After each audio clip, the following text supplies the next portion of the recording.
All right, good evening, guys. Are you guys able to hear me loud and clear? Is the screen visible to all of you? Can someone confirm?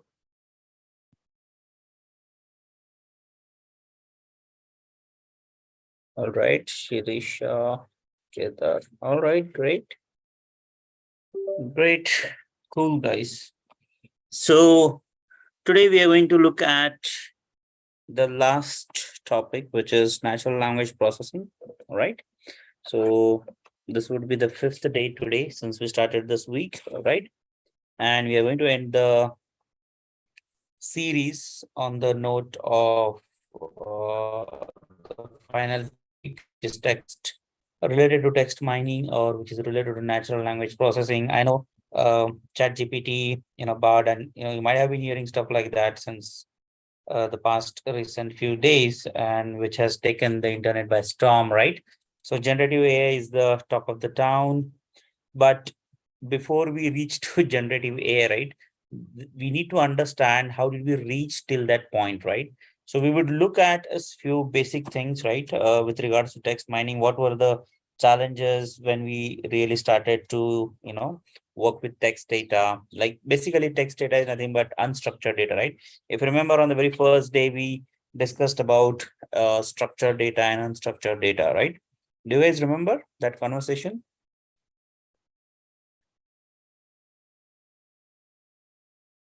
So what is structured? What is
Oh, all right. I think there was a connection issue, guys.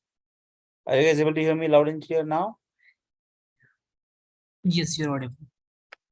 Okay, cool. So there was a network issue, guys. Cool. I don't know where you guys heard me last, but I was talking about what we have been learning since the last few days, right? So remember that conversation on the very first day, we talked about structured data and unstructured data, right? Do you guys remember that conversation? Yes, no.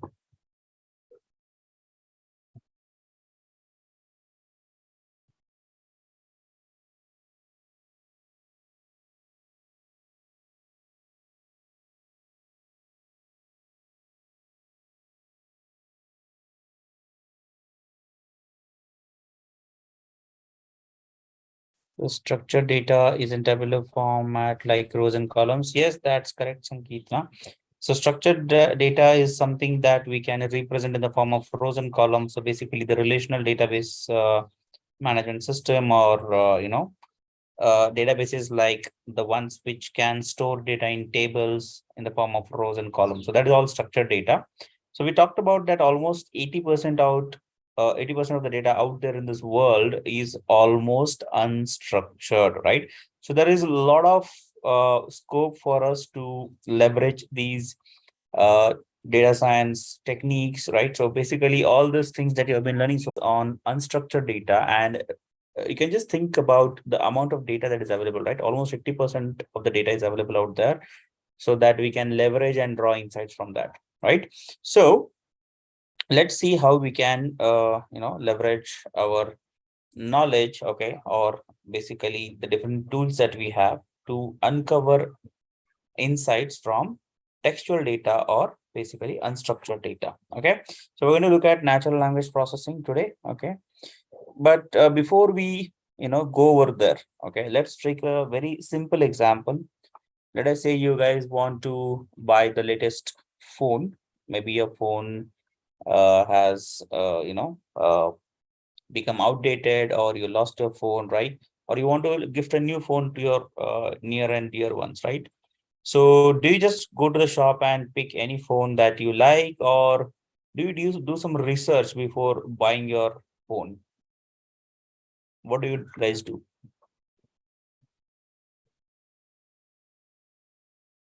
Do you do some due diligence? Do you find out which phones are available in a particular segment, maybe in a particular price range, or maybe it has some particular features? Do you do your own research before you go and buy a phone?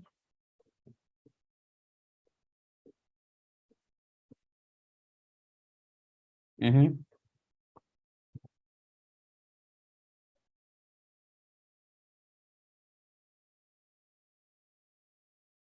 Do you gather some information based on the first hand experience of other buyers, right? So other people who might have bought that product, or in this case the mobile phone earlier, and they have used it for, let's say, a few days, they will post their experience in that form of, right, whether they had a good experience, bad experience, what are the pros, what are the cons of the particular mobile that you're looking at, right? So do you go through all these reviews first before making an actual decision of buying the phone? I'm sure you might be doing that, right? Yeah. Now, why do we do that research? So that we can make a better decision? Yes. Right. So there might be a lot of people who think like that, right? So there might be companies, okay? There might be companies who are generating, manufacturing different kinds of products, like mobile phone being one of those. So nowadays we do all the e-commerce stuff, right? So basically we do shopping over online, like Amazon and Flipkart, right? And you guys go through the tons of reviews that people have posted. Based on that, you find the best product that suits your needs, your budget, and the one which is of your kind, right? So as it is helping the end user like you guys to make a final decision about buying a product or not, similarly these reviews are also helpful to the organizations or the manufacturers of the phone as well. Can you guys tell me how do these reviews help those people, the manufacturers? Any idea? Or do you think it is only for the people who are trying to use them, the end users? What do you think? Are the reviews also helpful for the manufacturers, the people who bring the products into the market?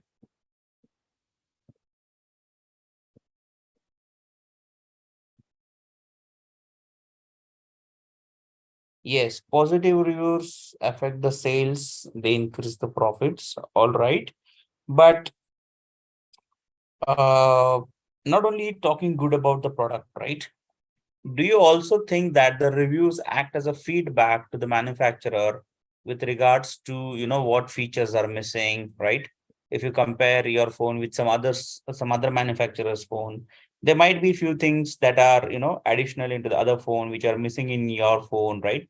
So you might well like to provide feedback, okay, to the manufacturer that, okay, if you have added these features into the product, maybe the product would have been much more better, right?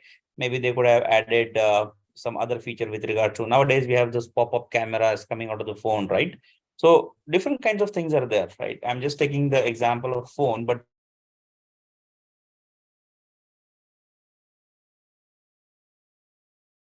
with regards to every product out there, correct? So do you think the manufacturer can also go through these reviews and end users, so that when they release the next version of their product, probably they can incorporate those feedback, make the necessary changes so that they can make the product better and better. Don't you think so?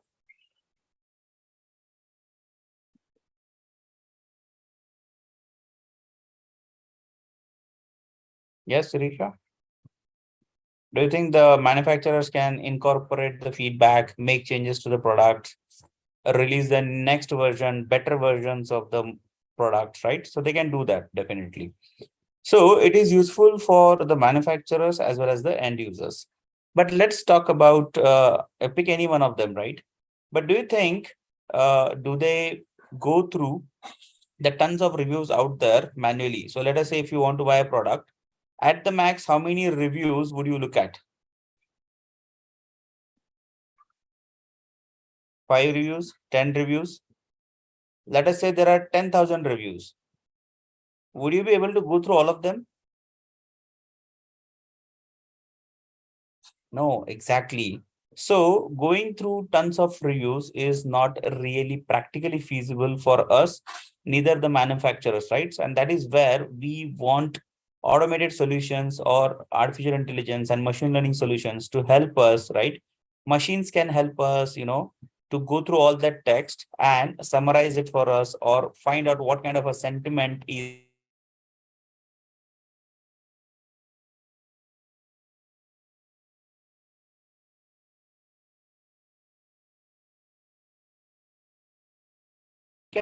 or be it a service as well, right? So service in the sense like restaurants.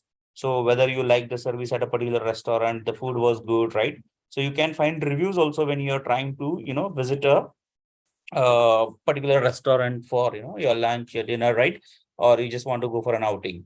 So you definitely also look at the reviews of different restaurants, right? Before you actually want to take a risk of having food at that particular restaurant, right? So be it a service or be it a product, right? Nowadays, now if I talk about service, the other example can be Netflix, your Amazon Prime Video, right? So there are different kinds of service oriented what you can say, things out there like Netflix, Amazon Prime being one of those. Okay, so there are service related stuff or be it your product related stuff, right? You can always discover what people think about your service or product through this different kinds of reviews. So this is one thing. Okay, you can think of Twitter as the other platform where, so take social media for that, right? Everything that is generated, all the different data that is getting generated over social media is nothing but your unstructured data. Okay, so I think we have built a lot of ground. Let us look at what is NLP, the definition for the same, right? So what is NLP? NLP is nothing but an interdisciplinary field which comprises of linguistics, obviously the language factor over here, right? Mathematics, computer science, and statistics definitely come from the data science part of it, right? If you remember the definition of data science, those are the three fields that we borrow the concepts from, right? And we apply different concepts from these three fields to generate actionable insights, if you remember, correct? The only addition to these are your linguistics. Linguistics is nothing but it caters to the language part, right? Be it English, be it Hindi, be it Marathi, right? So nowadays, Alexa, I remember when I brought Alexa in 2014 from the US, it used to only speak English, nothing else, right? But today, Alexa speaks different multiple languages, right? So definitely that's an advancement, a betterment in terms of the product, right? So linguistics is one of the fields which is necessary to form uh, the basically the field of natural language processing, right? So languages do matter. We need information, we need a knowledge of the language that we are trying to deal with or extract information from. Then comes the part of neuroscience. Neuroscience is nothing but neuroscience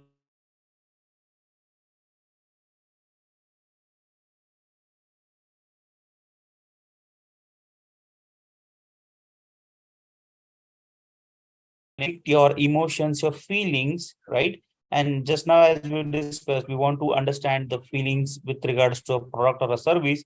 We also need to understand what kind of different emotions, right, people can express through their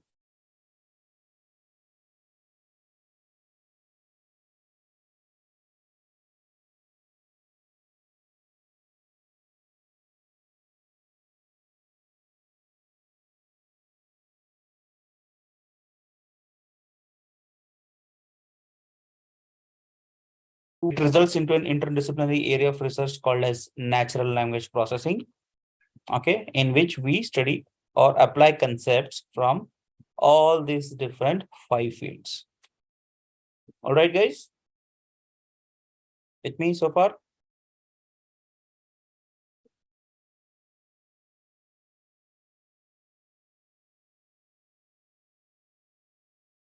Okay, let's proceed. So what is text mining? Text mining is nothing but the use of computational methods and techniques to extract high quality information from the available data, right? So we already talked about Twitter, we talked about different reviews on Amazon and Flipkart and so on, right? So that comprises of your high quality information containing text, and we use computational methods and techniques to extract this high quality information. Now, why is text mining relevant, or why there is a need to, review all these different textual data from, all over the internet, from the social media?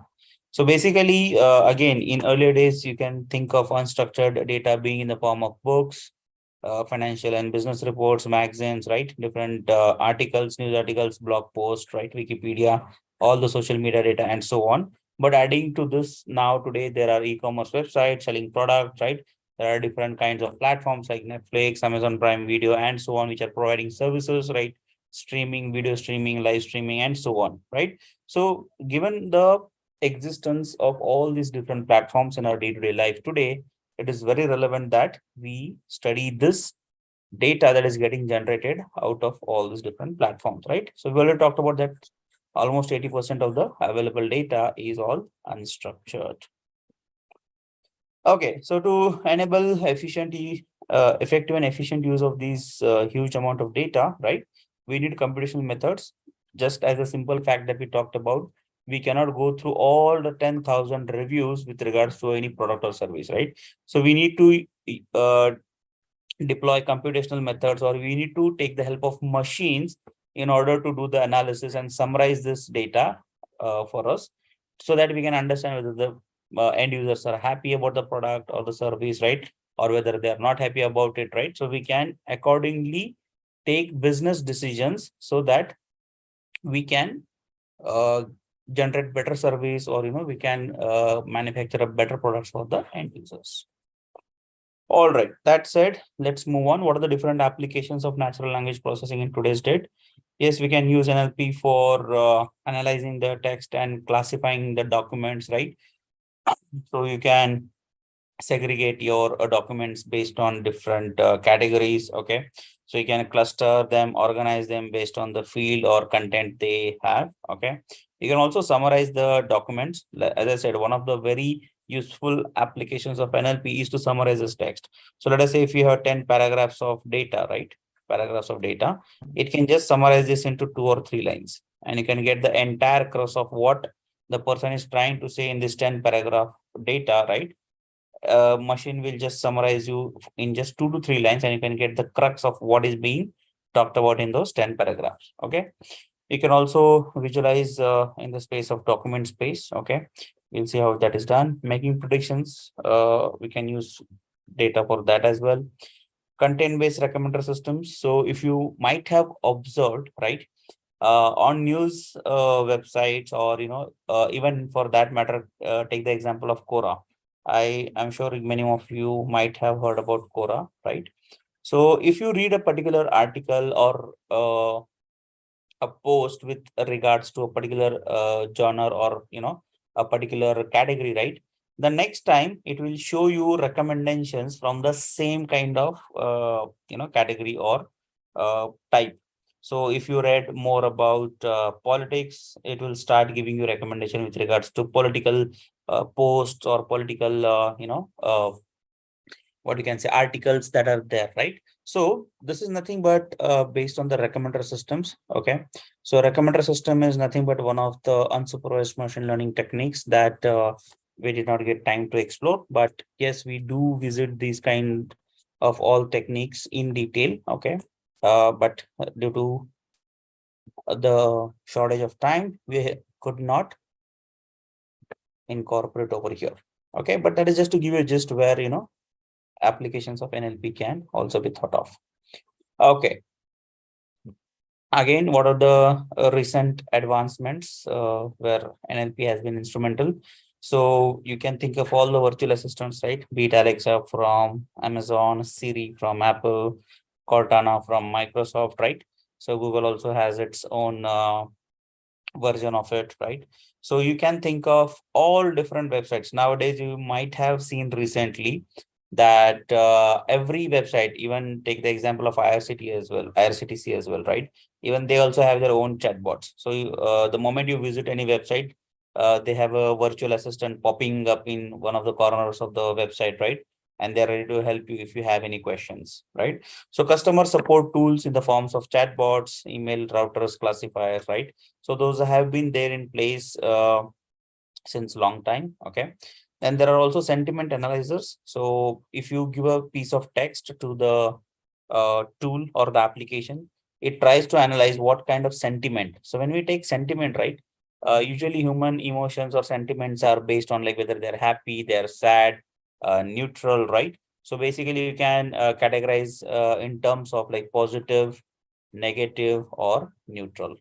So you can broadly classify them into these three categories. Okay, you can analyze the or gauge the sentiment based on the given text. We are going to see an live example of this. Okay, so that yes, Twitter sentiment analysis as well. So yeah, I didn't have to look at the chat. Rohit is saying they have also released their own bot now for searching on Quora. Okay, all right. It's long time I have visited Quora, but yes, that's a great input, Rohit. Thanks for that. Okay, translators are nothing but, say suppose you want to translate a particular text from English to French, or French to English, or vice versa, right? So you can think of translators. Okay, they usually work on the mechanism of encoder decoder. Okay, you can also explore if you want. Sequence to sequence modeling. Okay, so sequence to sequence models are the ones which leverage encoder decoders, and that is how these translators work. Okay, you can also see applications of NLP in the form of document similarity systems, wherein you can compare whether two documents are similar to each other or not, right, with a given percentage. Rohit, I would have loved to give that glimpse, but yes, I don't want other people who don't understand what is an encoder decoder, right? But yes, you guys can explore on your own. I'm just giving you these pointers, okay? So as a part of sequence to sequence and encoder decoder, right? You can explore them on your own if you want to learn more about them, right? So that is the what you can say mechanism used behind translators. Okay, so the adoption of these tools is growing quickly since the speed and accuracy have of these applications have increased manifold over the years. Let us take a demo of this. Okay, so whatever you have been talking so far, right? So let's talk about sentiment analysis. Let's take an example. I'll just open one Times of India. Okay, and we'll take some news. So this is still proceeding. Okay. So now this has become, oh, it needs to sign in, is it? Okay, start free.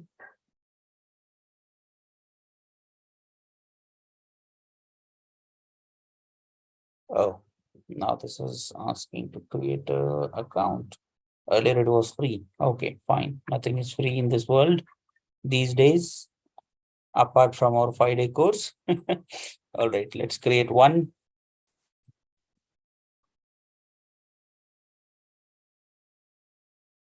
Optional, optional. Okay, sign up.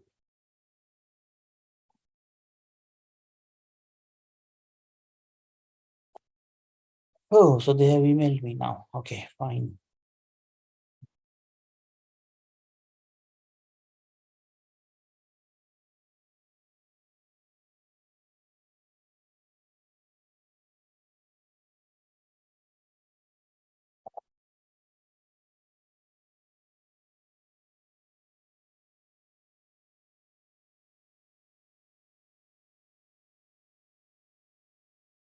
Cool.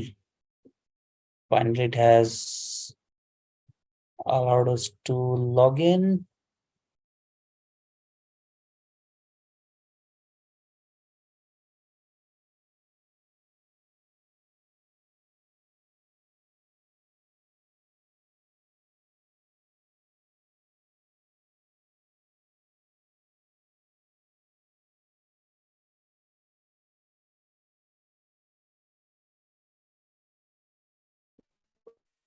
For sentiment, okay.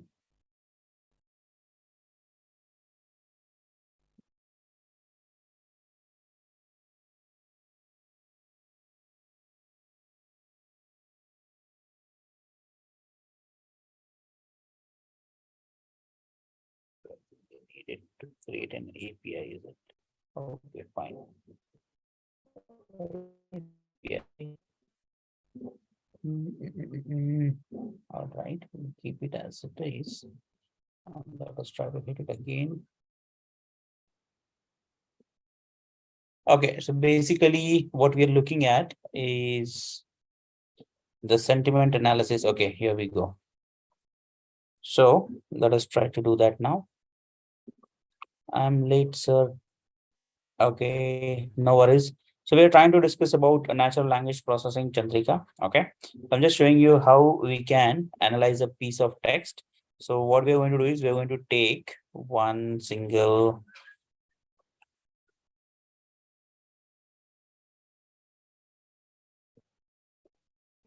let us take one piece of text, maybe letter. Okay.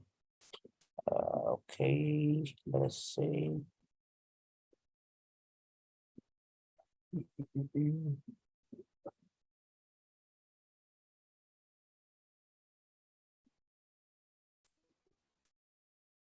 Hello, police arrested. Okay, let's take this. Let us see what kind of sentiment this particular paragraph has. Okay. So just taken a piece of text from Times of India. Okay, I'm just hitting on analyze. So I have to prove that I'm not a robot. Thanks to all those. So what kind of a sentiment is there, guys? In this particular text?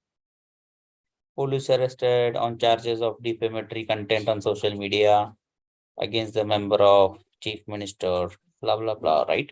So what do you think? What kind of an emotion or what kind of a sentiment is there out of this text? Negative sentiment, right? And you can also see that there is a sentiment score associated with that, right? So usually sentiments, Sirisha, are either positive, negative, or neutral, broadly classified into these three categories. Okay. And this is the score that we arrive at, okay, based on the words that are there. So what kind of words there are positive, negative? There is a score assigned or associated with each of those words. All right. And that is what we sum up all together and arrive at this entire sentiment score. Okay. All right.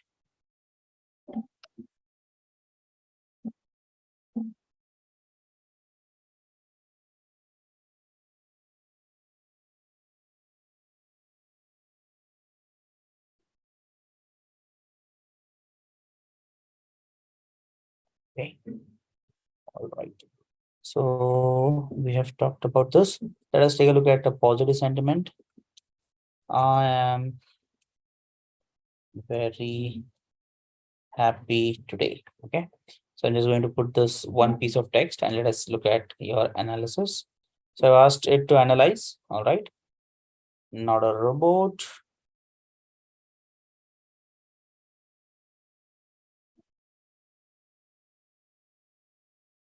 What kind of a sentiment is this, guys? I'm very happy today. Do you see a positive score for that? Right. So I have generated this own piece of text, okay, over here. And you can see that it has categorized into a positive sentiment with the score of 96.50, right? So the score just gives you an intensity of how much positive it is, how much negative it is, and so on. All right. So this was just to show you how we can use this sentiment analyzer to analyze any piece of text. Okay. So there are a lot of such sentiment analysis available out there in this over the world of internet. Okay, so you can just explore. This is just one of those. Okay, so you guys can also try this. I'm just pasting this link to you guys so that you can also do some hands-on. Okay, so let me pick it from here itself. I think it's not allowing me to do it from here. Let me pick this. So I'm just pasting it in the chat box, guys. So you guys can explore it on your own. Everyone in the meeting. Okay. So try exploring that. So Rohit, it is sentiment analysis. Okay, we are going to look at sentiment analysis and how it is done. Okay, don't worry. I'm just showing you a few applications. Okay. So talking about translators, let us look at the Google translators. Okay. So let us take the same piece of text. Okay. Okay, that same piece of text. Where did we pick it from? Okay, here. Control C. Let us go to the. I'm going to paste it all of it in the same thing. Okay. Now I'm going to translate this in Marathi. Okay. So what is the thing that you can see over here, guys? Bengali police on Friday arrested a woman from GUV. Okay. So why it is not coming completely? Okay, whatever it is. Bengali पोलिसांनी शुक्रवारी वेतन एका महिलेला अटक केली. Is it now a word-to-word translation, guys, with the context as well? Again, you can see it in Hindi as well. Okay. So there are a plethora of languages that you can see over here that Google can translate it into, right? From Afrikaans, Greek, Gujarati, right? Slovenian, right? Swedish, Swahili, right? There are tons of languages that are all available in this world. Okay. You can convert your piece of text into any. Okay. And you can also use it for input as well. So from input, you can do vice versa. You have this swap languages, right? You can swap it over here as well. Okay. So this is one thing. So you can try your hands on the Google Translator as well. I'm just going to paste it in your text box. Yes, Rohit. Translation is to the point, right? So today's algorithms are highly efficient. Okay. And they have improved over a period of time. Okay. All right. So I think that has given you a little bit of gist of how it works, the translation. And as I told you guys, right, already. So this is nothing but based on your sequence to sequence. So you can just Google this. So sequence to sequence modeling, right? So you can look at sequence to sequence modeling, the architecture, right? So everything you can look at, okay, and explore more about it. Okay. All right. I'll leave it to you guys to explore more. But since we are constrained on time, let's get back to a presentation. All right. So this was just to give you an idea. Now, all said about we talked about how good it is, how useful it is, right? But how is this unstructured data, right? How is this unstructured data processed by the machines, right? Machines cannot understand text. Do you guys agree with that? Do machines understand text? Or do they understand only numbers? What is your take on it? Binary. Okay, Chandrika. That's true. All right. Correct. So basically, machines do not understand text. We need to convert the data from unstructured to structured. Okay. So that is what we are talking about here, transforming the text into data structures so that the machines can process it. So what are the different methods? So for that, first, we need to do some pre-processing. Okay. So before we talk about how do we transform the data into structured, right? We need to do some pre-processing on the collected text. Okay, so what are the pre-processing steps? Let us look at those. So the first step is to tokenize the sentence. So let us say if I have one sentence like this, the capital of China is Beijing. Okay, so this is the text or the sentence that we are talking about. Okay, so in order to analyze or convert this text into structured format, first thing that we need to do is we need to break it down into tokens. So how do we break it down into tokens? Every word is separated. Okay, so this is called as tokenization. So as you can see, after processing the sentence, the tokenized form is the will be one token, capital is one token, of is one token, China is one token, is and Beijing. So basically we have broken down the entire sentence into individual words, that is called as nothing but tokens. With me guys so far? First step is easy, tokenizing the data. Clear?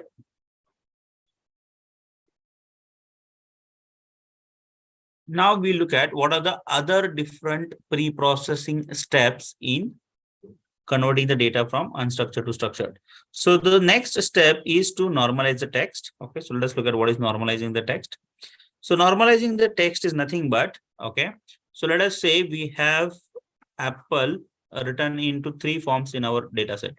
Let us say apple can be written like this. Apple can be written in uppercase. Okay, so this is a sentence case, uppercase, right? It can be written like this as well, apple. So what is the goal of normalizing the text is, okay, we convert the sentence case all case.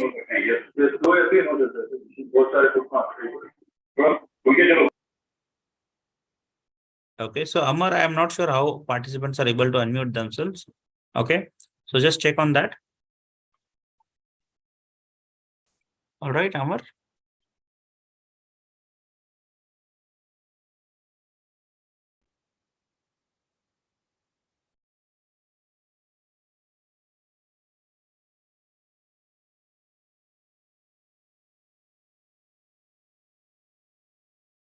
Okay, all right.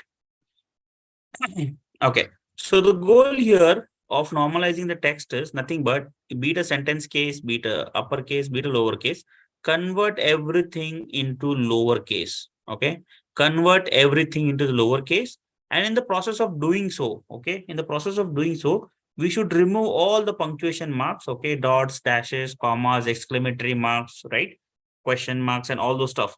Remove all the punctuation marks. Okay, so we should have only the words, and transform all the words to the lowercase. Okay, so that is what is the goal of this normalization, to keep it very simple. Okay, now the third part of pre-processing is to remove the high and low frequency terms from the corpus. So when I say high and low frequency terms, so let us say if I have written an article on COVID-19, let us say I have written an article on COVID-19. Okay, now, in this entire article of how to prevent, what are the measures that you should take to prevent COVID-19 and all the stuff, I have mentioned COVID-19, okay, almost, let's say, 100 times in the document. Okay, so when we are going to pre-process the text, we are processing the same text 100 times. So there is no point in doing that. Okay, so what we are going to do, if there are very high frequency words frequently occurring, okay, we are going to remove this highly occurring frequent data. Okay, so we're going to remove this highly occurring frequent data, or the words. Okay, and let us say if there are few terms which are occurring just once or twice, okay, in this particular entire text, there are few words which are occurring only once or twice. Let us say, for example, the COVID-19, I would say what is the lowest occurring word would be is, you should walk once, let us say. Okay, so walk is only coming once in the entire data set. So we are not going to look at the low frequency, and also we are not going to look at the very high frequency words for our analysis. Okay, so in any corpora or numerous, so corpus or corpora is nothing but with regards to this a piece of text. So whatever 10 paragraphs or this entire article that I have written, right, can be referred to as corpus or a corpora. Okay, so what we are going to do is we are going to remove the low frequency, and also we are going to remove the words with high frequency. That is the goal of this particular third step. Okay, now coming to the fourth step, to remove the stop words. Okay, now what are the stop words? The words which don't have a meaning of their own. So when I say they don't have a meaning of their own, if you try to find the dictionary word of is, the, okay, this, you will not be able to find any meaningful what you can say, something that would make sense, right? So you won't be able to find meaning of these words, right? So the words which don't have a meaning on their own, they're basically the filler words, right? Just to emphasize, or to fill in the gaps in the sentences, right? So these kind of words are nothing but are also called as the stop words. Okay, If you want to have a look at the entire list of these kind of stop words, right, you can go to the ranks.nl. I'll just show you over here.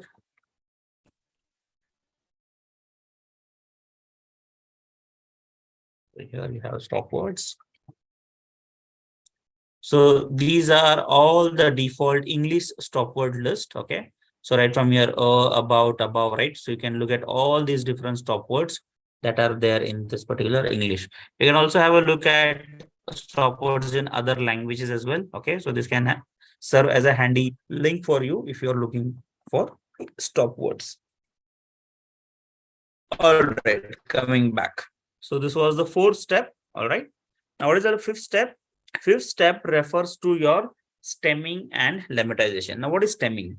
Stemming is nothing but the process of cutting down the word, okay, to its root form. So stemming is a crude heuristic. Crude heuristic का मतलब क्या है? Crude heuristic मतलब it is a what you can say, very much cruel process. Cruel process का मतलब क्या है? It is just chopping the word to its root form, okay? Irrespective of whether after chopping the word that remains behind, is meaningful or not. Matlab kya hai? So if I have these kinds of words, let us say argue, argued, argues, and arguing, the root form of all these words is nothing but argue. Okay. So if you chop the e over here, we get argue. If you chop ed over here, you will get argue. If you chop es over here, you will get argue, right? If you chop ing over here, you will get argue. But argue, okay, argu is a chopped word. It does not have a dictionary meaning of itself.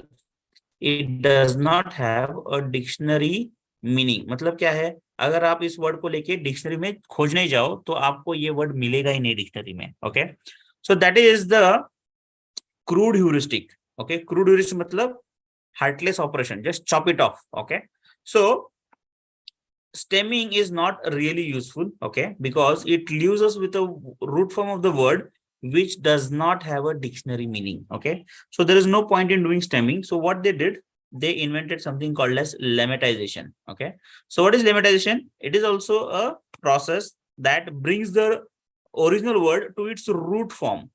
Okay, but it is not ruthless like stemming. Okay, when it is bringing the word to its root form, it preserves its dictionary form. Okay, in the sense dictionary searchable form. मतलब क्या है? If I use this argue, argued, argues, and arguing, it is going to bring down to the root word such that you should be able to search this word in dictionary as well. So if you go and search argue in the dictionary, you will be able to find a meaning for that. But if you go and search this word, you will not find a meaning for that. Why? Because it has been ruthlessly chopped off. Crude heuristic. Okay. So you should not go with stemming, but you should always go with lemmatization, so that even if you have multiple words, okay, which are in different forms, we can bring the word into its root form such that we preserve its dictionary searchable form. Okay. With me, guys, so far? Simple steps. NLP seems easy and tricky at the same time. Yes, Rohit, that's true. All right. So let us quickly summarize all the pre-processing steps, guys. Tell me. Let us quickly summarize the pre-processing steps. To just recap, re-understand, okay, whether you guys have got the crux of it or not. So what is the first step in pre-processing textual data? Tokenization. Yes, that's 100% correct. So first we should tokenize the data. So basically break down the sentence into words. Okay. What is the second one that we looked at? Normalization, right? So we bring all the words by removing the punctuation and bringing it into the lowercase form. Okay.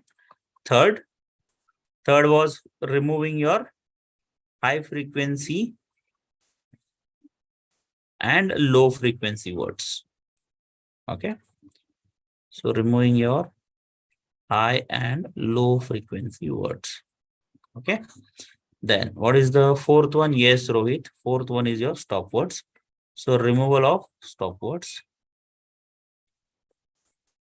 also called as the filler words. Okay. Stop words or the filler words which don't have a dictionary meaning, or they don't have a meaning of their own. अगर single stop word को अकेले आप use करोगे तो उसका कोई मतलब ही नहीं है, मतलब it doesn't have a meaning of its own. It is usually used in conjunction. Okay, it is used in combination with other words. Okay, so we need not have those kind of words for analysis. We'll just remove them. So fifth one is nothing but your stemming slash lemmatization. But usually we don't go with stemming because it chops off the word to such a form that you cannot look it into the dictionary. Okay, so we will basically go with lemmatization. And what is lemmatization? Lemmatization is nothing but bringing the word to its root form. Okay, so those were the basic pre-processing steps that we have learned so far. Is everyone with me so far? Have you guys got the crux of it? How to do pre-processing on textual data? Yes.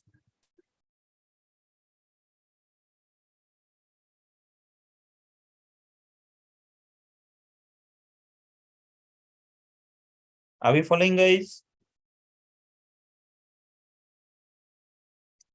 All right, Omkar, Ketar, great, good.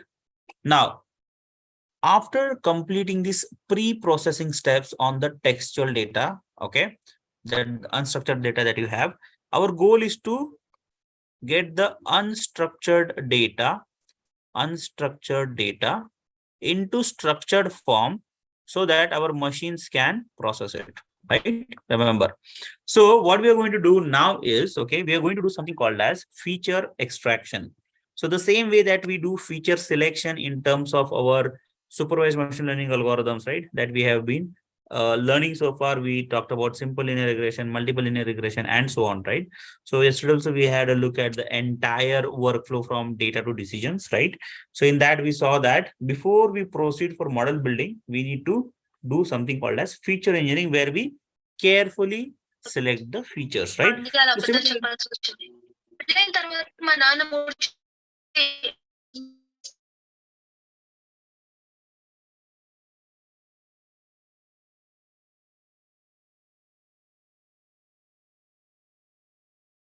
Right.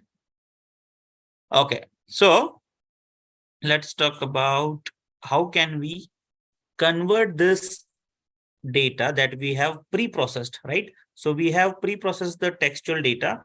We are only taking those words which we want to analyze or use it for our machine learning processes. Okay, so what we did, we basically tokenized, normalized, removed the high low frequency words, right? Then we removed those filler words. We brought the all the words to the root form, right?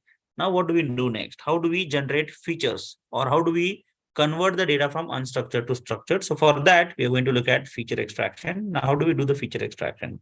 So as I talked about, representing test using numbers is a challenge. Okay, so in this particular thing, okay, so in order for our machine learning models to process this data so that we can capture the information or the patterns, underlying patterns, right?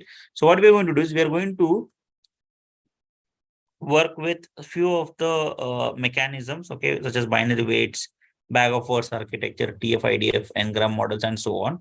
But before we actually work with these models, right, we need to actually convert the text or represent the text in numbers or in the form of numbers. Okay, so let us see how we can do that.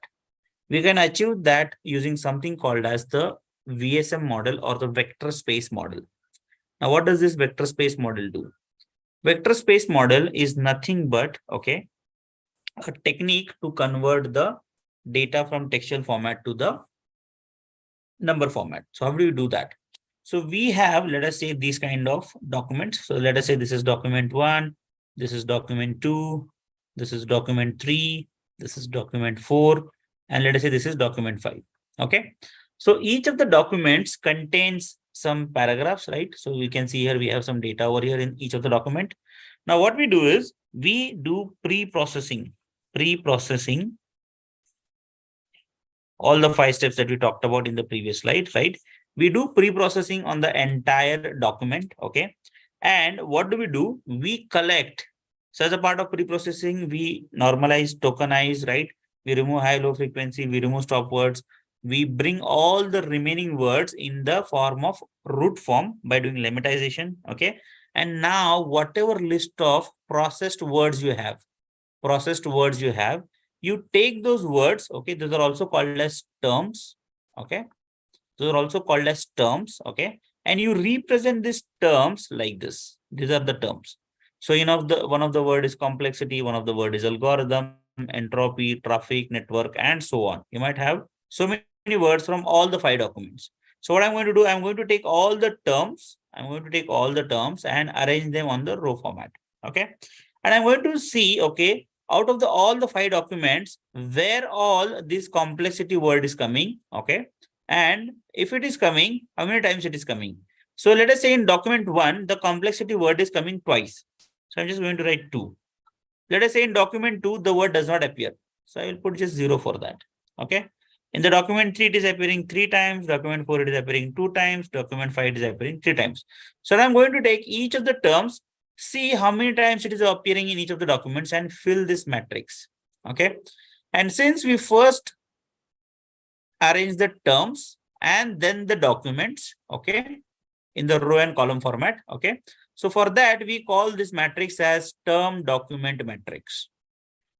We call this, so Kushi, just now we did all this processing, right? So let us say in this particular sentence, which is represent terms from the corpus, rows represent terms, okay. So let us say these are special characters, I'll remove them. I have this 1 term, 2nd term, 3rd term, 4th term, 5th term, and the 6th term. So when I do all the pre-processing, right from your tokenization, your removing highly low frequency, removing the stop words, right? So this from the will go as a part of stop words. You will be left with row, represent, terms, and corpus, which is nothing but your 4 words. So after doing all the pre-processing, right, of 5 steps, I'm just left with these 4 terms, and these 4 terms I'm going to arrange in the form of terms over here. All right, Kushi, did you got that? How we selected the terms? So likewise, we have collected all the words which are appearing in all these 5 documents, okay, and put them in a list like this, all the words. And whether each word is appearing in every of these documents, like document 1, 2, 3, 4, 5, right? We have just put it over here. And if it is occurring, how many times it is appearing in the entire document, we are just putting a count of those words over here. Okay. So complexity is appearing twice in document 1. Complexity is appearing 0 times in document 2. It is appearing 3 times in document 3, and so on. All right. So since we have arranged the terms on the row side and documents on the column side, we are calling this as term document matrix. Okay. Now, if you take an inverse of this matrix, okay, when I say inverse, basically what do? We send the rows to columns and columns to the rows, right? So in that case, you will have documents on the row side, D1, D2, D3, and so on. And you'll have terms T1, T2, T3, T4, and so on. Okay. So when we represent the matrix in this form, okay, again the same terms. Like term 1 is complexity. Okay. How many times it is appearing in document? 2 times. Document 2, 0 times. In document 3, 3 times, and so on. So we'll fill this matrix accordingly. Now, since we have taken an inverse, the documents are on the row side, the terms are on the column side. This is termed as document term matrix. Okay. So as opposed to term document matrix, when you take an inverse, it gets converted into a document term matrix. And this is the matrix we are going to refer so that we can convert our unstructured data into structured data.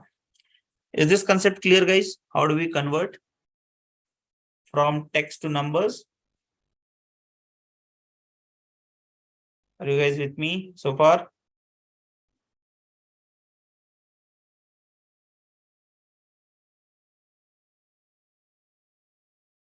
Okay, so let's take an example so that you guys understand. Okay, so if I just fill this document term matrix, okay, so you can see the documents are on the row side documents.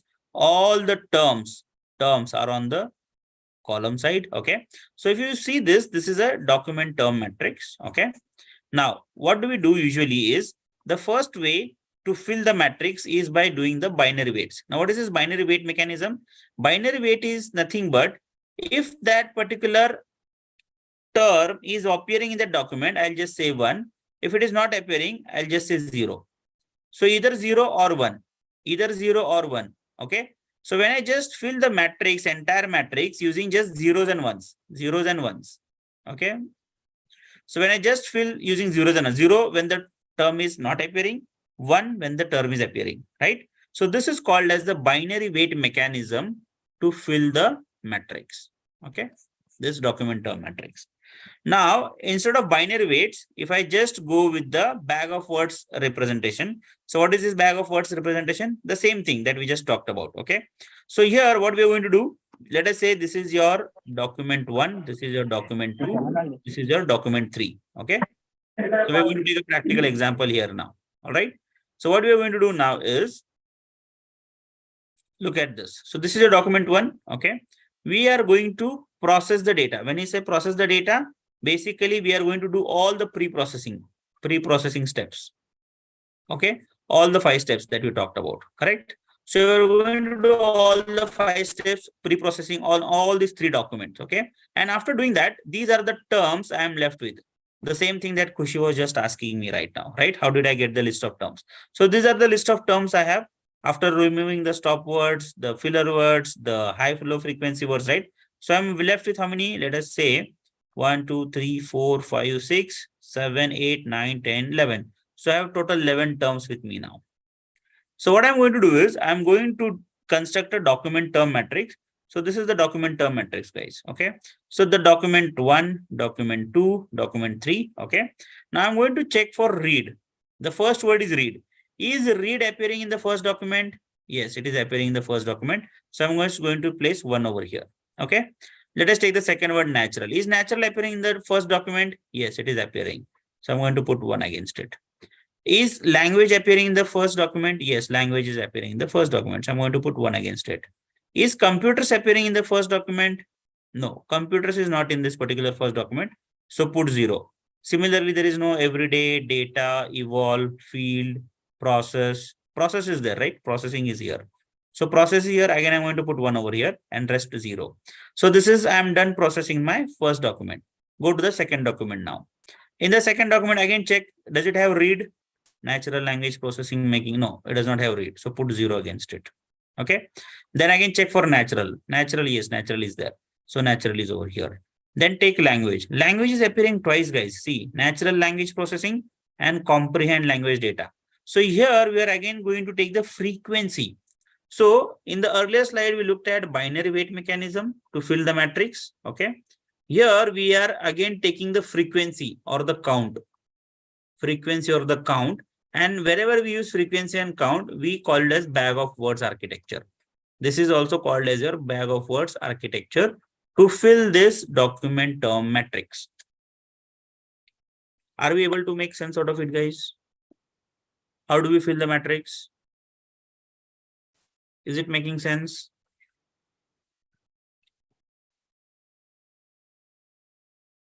There are almost 150 plus students watching this.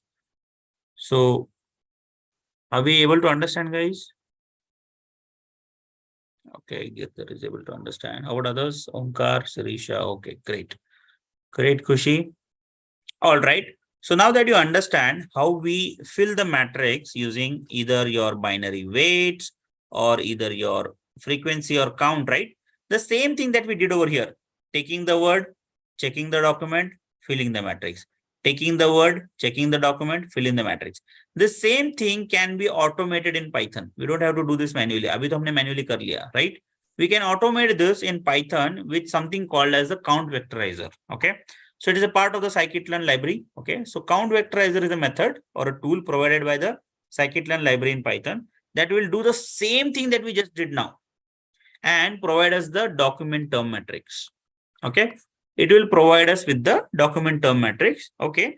So that we can work with that matrix further. Okay. All right. Now there are other methods to fill the matrix, which is also your TF-ID of vectors. Okay, this is nothing but term frequency, inverse document frequency method of filling the matrix.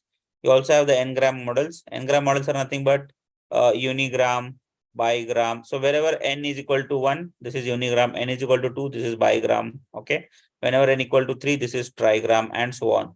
So this is also called as, you can go up to whatever number of n, right, until n gram. Okay, so you can go up till n gram. So that is your n gram model. So basically it means nothing but that here we were taking into consideration only one single word, right? There it also takes into consideration the two terms taking together. So let us say this is a perfect example of unigram model. Why? Because we are taking one term at a time. Now if I build a bigram model, okay, bigram model, I will take two terms into consideration. Matlab kya hai? There were 11 terms here, right? Now I will add one more term, the 12th term, which is nothing but read natural. Read natural. Okay, I have taken a combination of these two words. So this becomes my 12th term. 12th term. Okay, and I will add one more column for the 12th term. And I will check whether read natural as a combination is appearing in the first document. So read natural एक साथ आ रहा है क्या? नहीं आ रहा है यहाँ पे. Read natural यहाँ पे आ रहा है क्या? नहीं आ रहा है. यहाँ पे आ रहा है क्या? Read natural एक साथ नहीं आ रहा है. So I'll have zeros for all of these three documents. Why? Because this combination of word is not coming anywhere. So I will create such combinations of all different words. Okay, two words, and that is the reason it is a bigram model. So when I combine three words, it becomes a trigram model. Okay. Likewise, I can combine 4 words, 5 words, 10 words, n number of words, and that is where we talk about the n-gram model. Okay, so this way your number of columns will keep on increasing as you go on increasing your bigram, trigram up to n-gram. Okay, so जितने words का combination आप लेते जाओगे उतने columns आप add करते जाओगे to your document term matrix. And in terms of your dimensions, your matrix will explode in the number of terms, and this is called as the curse of dimensionality. Okay, this is called as the curse of dimensionality, and that is where you can limit how many terms you want in your matrix. Okay, so there are ways and methods to control it using few of the hyperparameters in Python. Okay, so since that is out of scope of this discussion, I'm just giving you a hint of how you can control it, how you can control the curse of dimensionality. Okay, all right, so that is your other methods. Okay, TF-ID of vectors, n-gram. There are word embeddings as well. So word embeddings was a breakthrough into natural language processing, because of which we were able to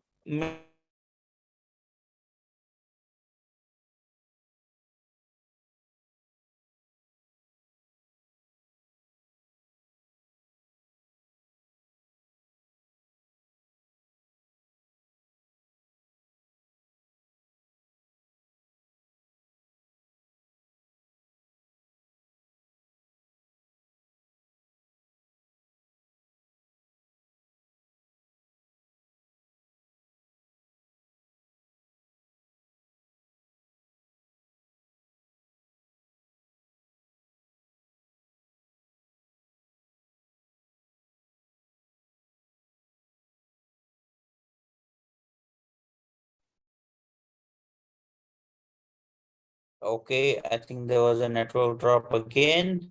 Am I audible now, guys? Are you guys able to hear me loud and clear? Okay, great.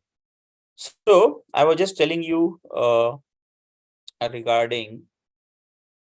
Okay, have I shared the screen? Yes or no? I don't know. Are you guys able to see my screen? Not yet, right? Okay, probably I haven't shared it.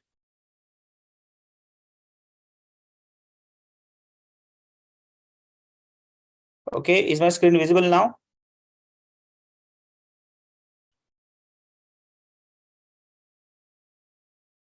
Yes. Okay, great. Thanks, Omkar, for confirming. All right. So let us take two sentences. Okay, let us talk about this sentence one. Okay, sentence one says that I ate an apple today. Okay, now the second sentence says that Apple launched iPhone 14 today. Now tell me guys, am I using Apple, the same word? Apple is one single word, right? Am I using Apple in the same context in both the sentences?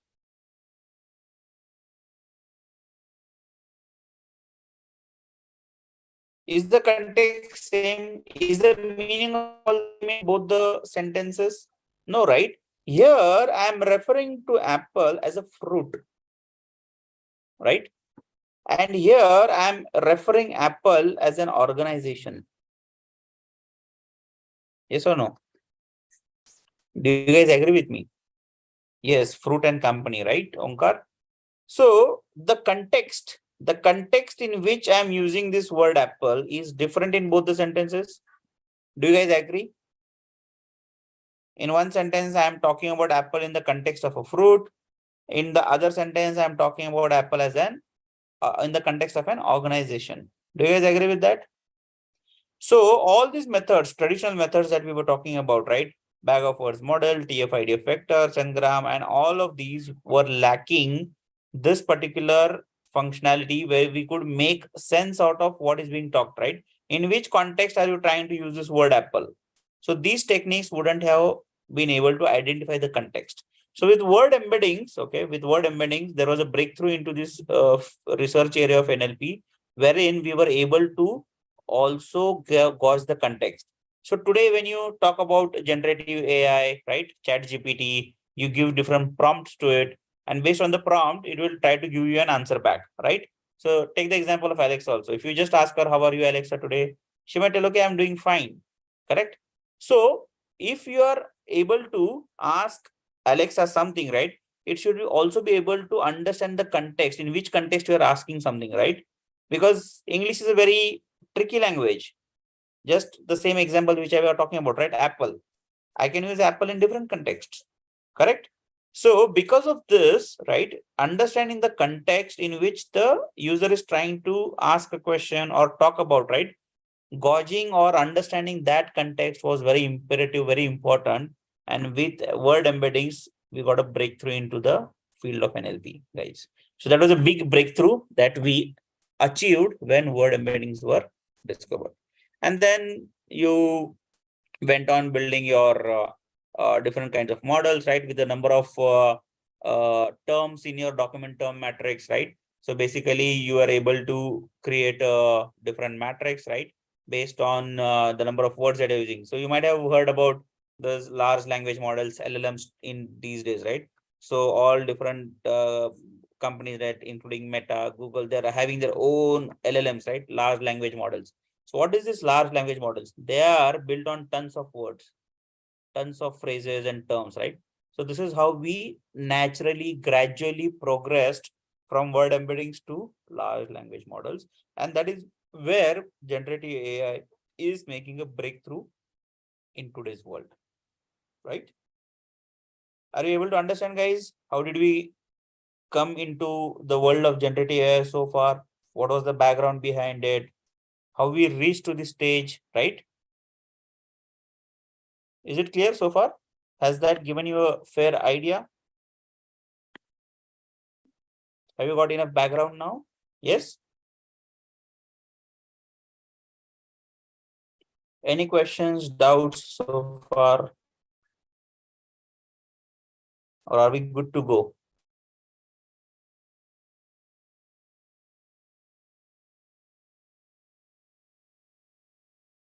Is the discussion making sense, guys?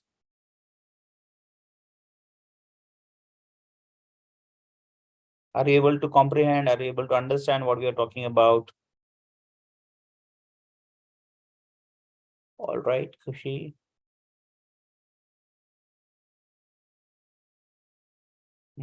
I'll just pause for a moment to see if you have any questions before we move to the next topic.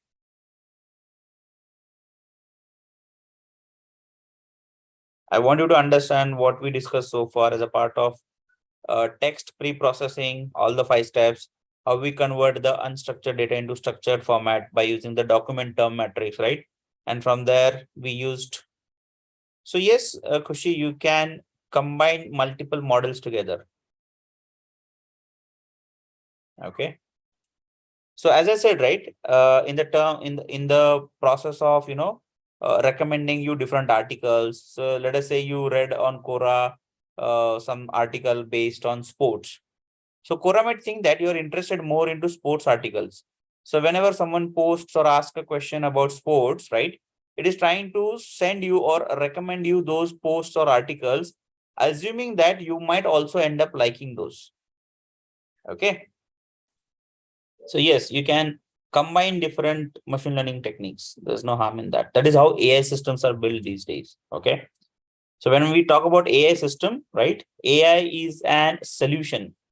To build a solution, you need different working parts, multiple models, right? And together they create a meaningful output. All right, Kushi. Okay, no questions. Sankirtana, great. Cool, guys. Shall we proceed now then, if you don't have any questions? So we're going to quickly look at how sentiment analysis works, and also we're going to look at something called as named entity recognition. Okay. So let us talk about those. So what is named entity recognition? Named entity recognition is nothing but, okay, whenever a certain living or non-living thing is referenced or referred to, okay. So now today's world is a world of social media, right? Everyone is chit-chatting about something, right? Who owns that Twitter platform? I forgot his name. Elon Musk, right? So Elon Musk makes a statement and the entire world, gives reactions about it, right? So basically kya hai? If you want to understand that whether your product, okay, whether your product, let us say Apple iPhone 14, right? So I don't know what is the latest one, 14A, 15A, jo bhi hai, right? So whatever is the latest product, right? Let us say what is the entire world talking about that product. So suppose you are going to launch it, okay, or you already launched it, okay. You want to understand what is the world talking about your phone. So there will be thousands of references, okay, in the entire world of social media, where your iPhone 14, let's just assume that iPhone 14 is the latest phone from Apple, okay. So wherever there is iPhone 14 mentioned, you want to gather all those tweets, all those posts mentioning only iPhone 14, okay. So that we can analyze those posts to understand, or analyze those tweets to understand whether there is a positive sentiment getting built up or whether there is a negative sentiment being built up, okay. Or let us say tomorrow, just like this is an old thing, but again, I'm just reiterating for understanding purpose. Let us say Mr. Narendra Modi, okay, announces that from today onwards, we are going to stop using rupees 500 note to tender in cash, right? So let us say all the 500 notes are going to be banned starting from tomorrow, okay? So what will happen? There will be enormous reaction to all those posts, right?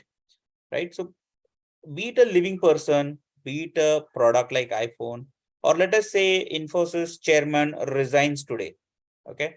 And whoever is the chairman, I'm not sure, right? So let us say over Narayan Murthy or someone, right? So let us say if that particular some person who is very much influential, right?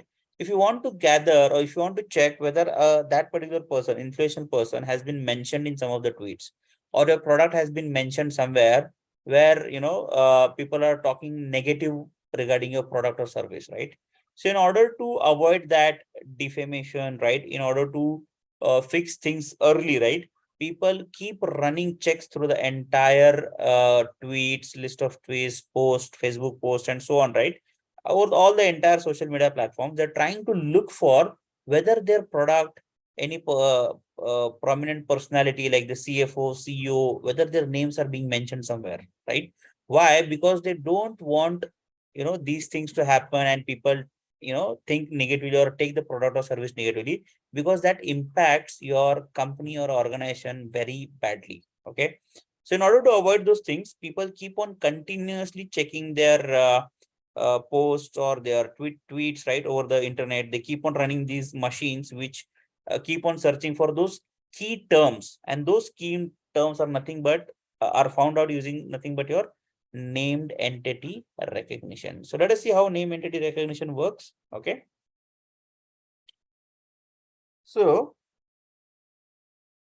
as I said, name entity recognition sometimes referred to as entity chunking or entity extraction. Okay. And it is nothing but the task of identifying and categorizing key information or the entities in the given text or piece of text. Okay. Now, this named entity might be a real world object. Okay. Maybe a person, or it might be a non-living thing such as a product or a book title as well. So NR is a form of NLP, a subfield of AI, where NLP uses computers to process and analyze natural language. Okay. Any language that has developed naturally or artificially with the help of computer coding languages, one of them being Python. So there are R, Python, and other languages also being used. Okay. But yes, have you got the crux of what is the process of NER, or what do we mean by named entity recognition? Do you guys understand why we need to do NER? What is the process of NER? Okay, great. So named entity recognition is a subtask of information extraction, okay, that seeks to locate. Here we are trying to seek and locate, okay, and classify the entities, the interested entities, right, we are looking for, mentioned in the unstructured text, okay, into some predefined categories. So we already have some predefined categories, such as, it might be a person, the name of a person like we talked about, right? Elon Musk, Narendra Modi, and so on, some influential people, organizations, locations, there might be some medical codes, time expressions, even there can be some mention of quantity like 1,000 million shares being sold today, right? And so on. Some monetary values, right? Some big investment fund brought 1.3 trillion worth of shares, right? So something like that. So there can be number of predefined categories.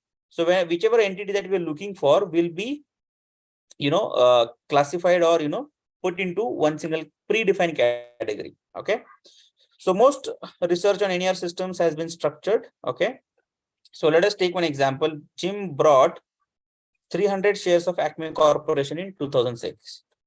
Now, as we do our pre-processing, we cut down this Jim brought 300 shares of Acme, right? We do all the pre-processing just the way we did it earlier as well. Okay. So now what we're going to do, we are going to look at Jim as an token. We are going to look at whether Jim represents something, right? So Jim represents the name of a person, right? So we are going to categorize that particular token into the predefined category of being a person. Okay. Then we're going to look at 300. 300 is a quantity. Okay. Then Acme Corporation, this is a big organization, right? So we will categorize it into an organization. And 2006 refers to something with regards to the time, right? So we'll talk about time expressions as a predefined category. So this is where we are going to cut down the sentence into tokens. And for that also, we are going to use something interesting called as parts of speech tagging, which is also called as POS tagging, POS tagging. So we'll tag the terms by identifying the parts of speech. Parts of speech is nothing but the grammatical background, right? So we might have studied high school grammar at some point of time in a school. So based on that, we are going to look at whether it's a verb, noun, pronoun, right? Based on that, we are going to tag it using some tag. Okay. And based on that tag, we are again going to categorize that particular entity being as person, an organization, or a time expression. All right, guys, so far with me, how NER works? Are we following?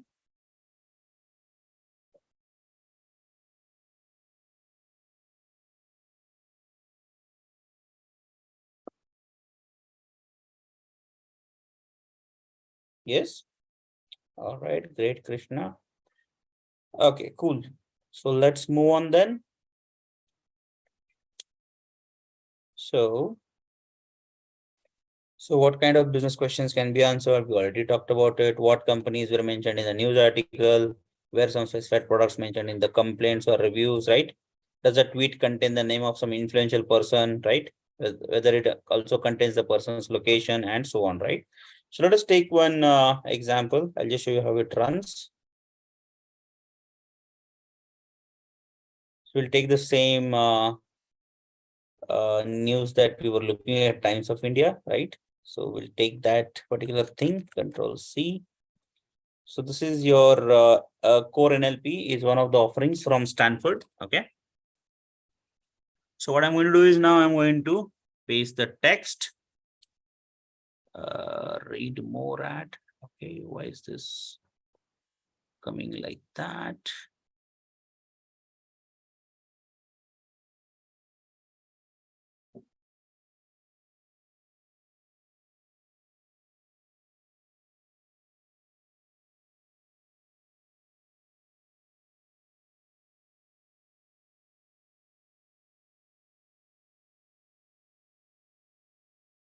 So let me paste this. Oh, probably it is not allowing me to. Okay, fine. Whatever we are having, let's work with that since it is not allowing me to, right? So I'm just going to submit this particular piece of text. Now you can see that Bengaluru has been, okay, so these are the parts of speech, guys, okay? And this is the named entity recognition, NER. So as you can see, it has termed Bengaluru Police as an organization, okay, thinking that this is an organization, okay? Friday is nothing but the date and time expression that we talked about. And since we don't have an entire sentence, right? So I've just, taken whatever we are able to copy. But does this give you a fair idea of how we are breaking down the sentence in terms of whether it's a noun, pronoun, verb, right? So parts of speech I will discuss on a different slide, but currently we are discussing NER. So do you understand what is an NER? How does it break those into the tokens? Just like we look at that particular example on slide, right? Over here, Jim brought 300 shares of Acme Corporation, right? So similarly, you can see that Core NLP also did the same thing over here by tagging those different tokens belonging to predefined categories. Okay. Then you can look for those words in those categories and see if the person that you are looking for has been mentioned or not, right? So you can look for specific products. You can look for the names of specific people, whether they have been mentioned or not, right? So this is what is the use of NER. All right. So this is how the process of NER is happening. We take the raw text strings, we segment the sentence. So basically we break it down into tokens. Then we apply pause tagging or nothing but parts of speech tagging. Okay. And then we detect what is the entity we are looking for. All right, guys. Clear so far? With me so far? All right, great. So talking about pause tagging. So what is pause tagging? Pause tagging is nothing but your, so yeah, this is over here. This is the pause tagging. So pause tagging is nothing but whether it's a personal pronoun, possessive pronoun, right? So these are a few of the examples of the same, whether it's an adverb, verb, adjective, noun, foreign word, right? So we can think of all these examples. We can look at this, and based on this particular grammatical syntax, right? So based on this, so we might have studied all these grammatical terms in our high school language, right? So based on what kind of a word it is, whether it's a verb, adverb, adjective, noun, and so on, it will assign these tags to it. And based on these tags, right, we are going to check whether our entity has been mentioned in that particular predefined categories, yes or no. So that is the entire process of NER, guys. Any questions or doubts you have so far?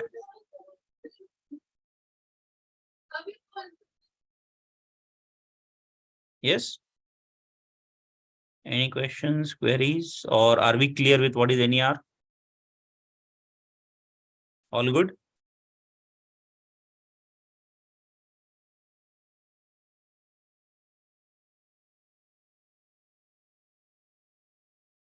Yes.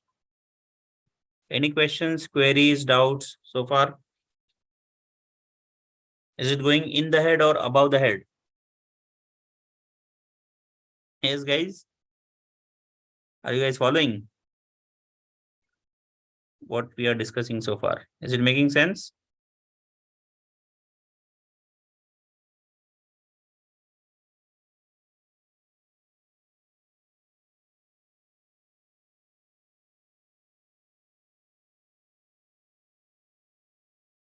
Okay, Sakshi is saying following. All right. Great. Okay, cool. Then if you guys are following, you guys have understood NER, right? So I'll just take a brief pause over here. Amar, you want to chip in? Yeah, sure. I will Okay, take it for 5 minutes only. for a moment. Then we'll continue, guys, again. Okay. I'm just passing over to Amar. So he has something to share with you guys. Okay, so over to you, Amar. Yeah, sure. Thank you. So team, today there is no any attendance link, but we have career counseling form. So those who are looking for career transition in the data science, so we are going to share the career guidance and career counseling form with you. So our team members will connect with you for more details. Be like if you're looking for a career transition, but you have some doubts. So our industry experts will connect with you. So I'm sharing that form with you. Please fill that form. And this career counseling is free of cost. This is the first announcement. Second announcement is that on upcoming Sunday, I think date is the 30th of the July. So we're launching one webinar, and the name of webinar is Securing Your Dream IT Job. And the time of that webinar will be 11 a.m. to 1 p.m. So I'm sharing that link with you. So please go and register for the same. And I have one more announcement. From upcoming Monday, from 31st of the July, for next 5 days, we are launching one program on Master in Data Analyst for 10 hours. So you can register for that. We are going to cover Advanced Excel, Power BI, and Tableau basics, and MySQL as well in that with the interview questions. Clear, guys? Any query, any question?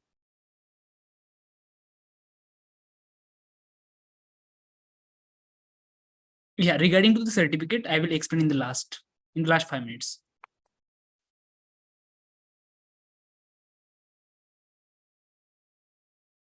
Okay, so you have 3 good news coming for you guys. So free career counseling and career guidance, and you have a webinar as well on securing your dream job in IT industry. So that's great. Please take advantage of that. And I think they're launching a data analyst training program as well, just like we had this data science one, right? So you can take advantage of that as well. Okay. All right.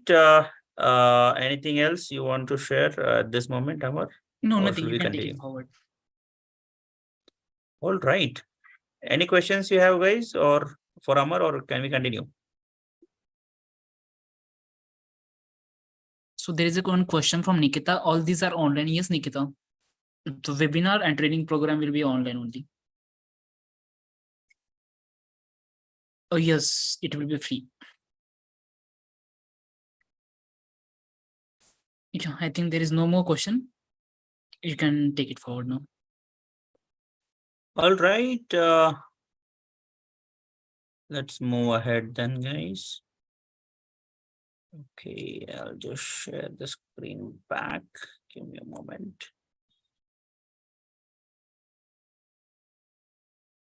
Okay.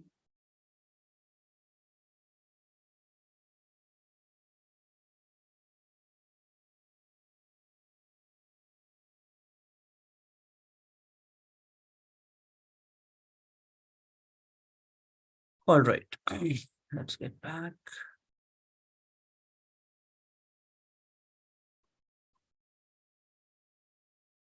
Okay, so is the screen visible, guys? Someone needs to confirm. Yeah, it's visible. All right. So far we discussed about named entity recognition, guys. Okay, and what are the applications of same? Okay, so which is currently being leveraged by all the major organizations across the world. All right, coming to the next part of emotion mining, or also called as a sentiment analysis. Okay, emotion mining or sentiment analysis. So we already looked at the sentiment analyzer, right? The comprehend.io, which I already sent to you guys. So sentiment analysis or emotion mining is nothing but the process of looking at a piece of text and trying to understand or trying to gauge, okay, what is the sentiment coming out of that particular entire piece of text. Okay, so the sentiment, as we talked about, can either be a positive sentiment, okay, it can be a negative sentiment, okay, or it can be a neutral, basically neither positive, neither negative, but it's like neutral, plain, no effect. Okay, so let us take this into detail. So it refers to analyzing an opinion or feeling about something, okay, some product or a service, okay, or anything almost, and this process of classifying the text as being positive, negative, and neutral. So broadly, we have these three categories into which you will be classifying the sentiment. Okay. Now, why we need to do this kind of a sentiment analysis? So as we talked about, right, if you want to purchase an iPhone 14, let's say, right, what you will do, you'll go to the website of Amazon, Flipkart, look at all the reviews that are being posted. Probably you'll only look at the highly rated reviews, right? You might filter based on, the highly positive and highly negative, right, to understand what are the pros and cons. But let us say if iPhone is launched over the entire world, right, and around across the entire world, let us say there are 10,000 reviews. How does a single person go ahead and read all those 10,000 reviews, right? Practically, it's not possible. We talked about. So we can take the help of machines. Machines can read much faster than humans, okay? And they can also read in many languages, right? So across the world, it's not only English that is being spoken, right? There are multiple languages across the world. We just looked at the different languages that are available in the Google Translator, right? If you remember, we looked at the practical demo of it. So literally we can take help of machines to read all these reviews, okay, and then find out the polarity, whether it's a positive sentiment, whether your product is being appreciated by the customers, whether they're feeling happy about it, whether they're excited, right? They're too much happy about it, all the features around that, right? So you can analyze, you can go through almost 10, 20, 30, 40, 50K, whatever number of reviews you have, which a human can't read through all those reviews. You can take the help of machines to do that for you. Okay. So that is one practical advantage of doing sentiment analysis. Okay. The other is we can train the machine to understand the unstructured data in a structured manner. Whereas for humans, right? So if I ask you, if you read a piece of text, okay, maybe let us take example. So let us Khushi says that, okay, this piece of text is positive. Okay. Maybe Onkar is reading the same line. Okay. And he thinks that this is slightly neutral. This is neither positive, neither negative, right? Or basically it's not positive nor negative, it's neutral. Whereas Khushi says it's negative, positive. Let us say some other person, reads this as, okay, this is somewhat negative. So the same sentence is being perceived by three different people in a different way, right? So the human output is subjective, or the humans um, perspectives might differ, okay, from person to person.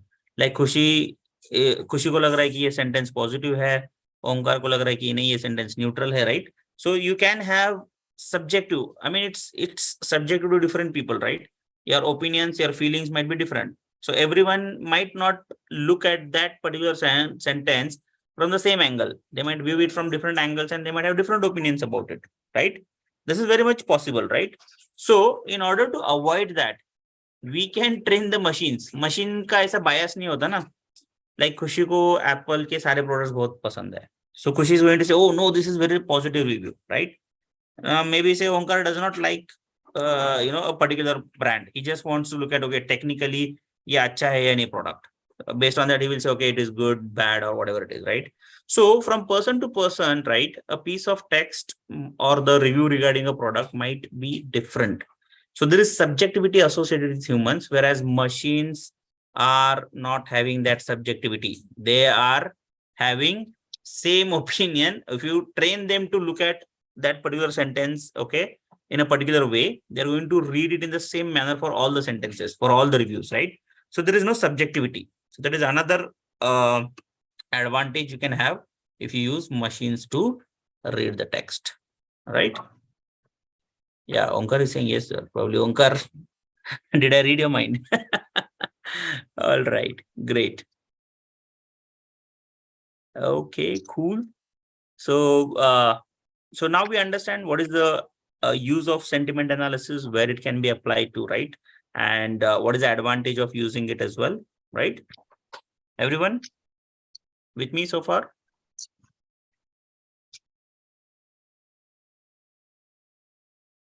Okay, cool, guys. Okay, but how does the machine, or these NLP systems arrive at that particular sentiment? Whether it's positive, negative, or neutral, or you also saw a score associated with it, right? So how do we arrive at that? Are those questions coming to our mind now? Are we trying to understand how is it done? Do you want to know? Definitely, right? So let us look at how this is done. Okay. So, okay, we already talked about applications. Okay. Okay, so this is done with the help of emotional lexicons. क्या है lexicon का मतलब क्या है? Lexicon का मतलब है nothing but a dictionary. Okay, so what they have done, they have developed a dictionary of words and their sentiment value. Okay, so let us say I am happy. Let us say happy is the word. So happy word के लिए क्या score होना चाहिए ना? Obviously happy is a positive word, right? So it will be positive, but we will depending upon, okay, depending upon different factors, we are going to assign a score to it. Okay, happy है positive, but कितना positive है? Let us say this is +2. Let us say I'm going to say I am excited. Excited, this is also positive sentiment, but kitni positivity hai? Let us say this is +3. Okay, I'm giving you just examples, but people have done thorough research at universities. Okay, and they have created different dictionaries. Okay, so what are those different dictionaries or lexicons? So we have Affin, Vedder, Text Blob, NRC. These are some of the popular lexicons or dictionaries wherein we have the word and a score associated with it, and depending upon how many words are appearing in your sentence or text, we are going to assign the score to them, and finally sum up the score, total the score, summation lena hai uska. And if the summation happens to be positive, we'll say the sentiment is positive. Okay, if the entire summation seems to be negative, we are going to say it is negative. Okay, and if there is the entire score is zero score hai, so we are going to say it's neutral. Are we following, guys? NLP seems too deep. Yes, Rohit. NLP जितना simple लगता है उतना है नहीं है, right? There are a lot of things in it, right? So the more we talk about it, the time will be less for it. Okay, I usually teach NLP for almost 8 to 16 hours in my usual sessions. Okay, but फिर भी मैंने बहुत उसको crunch करने की कोशिश करी है 2 घंटों में. Okay, so yes, there's a lot of things that we can talk about it. So there is some question on certificate on this workshop. Maybe Amar can answer it in the last few minutes. Sri Sila Jay Venkata. Okay. So that question can be answered by Amar. Okay. Any other questions on the chat? No. Okay. So are we clear, guys, so far how the emotional value is arrived at? So basically, how do we arrive at the final score? Yes. Okay, Sanjira, great. Okay, so these are the lexicons, guys. So lexicons serve as dictionaries for extracting the sentiment from raw unlabeled data. Okay, so these are useful in estimating the polarity, whether it's positive, negative, or neutral. Okay, so I'm going to show you one of those. Okay, who developed these lexicons? If you wanted to know that, okay, this is developed by different professors at different universities. Okay, so you can have a look at those in this slide. And talking about aggregating the scores, okay, that is how we finally get the sentiment for this. So I'm going to show you one such lexicon that I have downloaded. Okay, so after aggregating in the source, we get the final sentiment, basically the score as well. So depending upon whether it's a positive score, it's a positive sentiment, negative score, the negative sentiment. Agar zero hai to neutral hai. Okay, so this is how we do our sentiment analysis, guys. And with that, we come to the end of the session. But before that, I'll just show you that lexicon. Okay, you want to have a look at that, right? So I'll just show you text mining. Okay, yeah, we have Affin. So I'm going to show you the Affin one.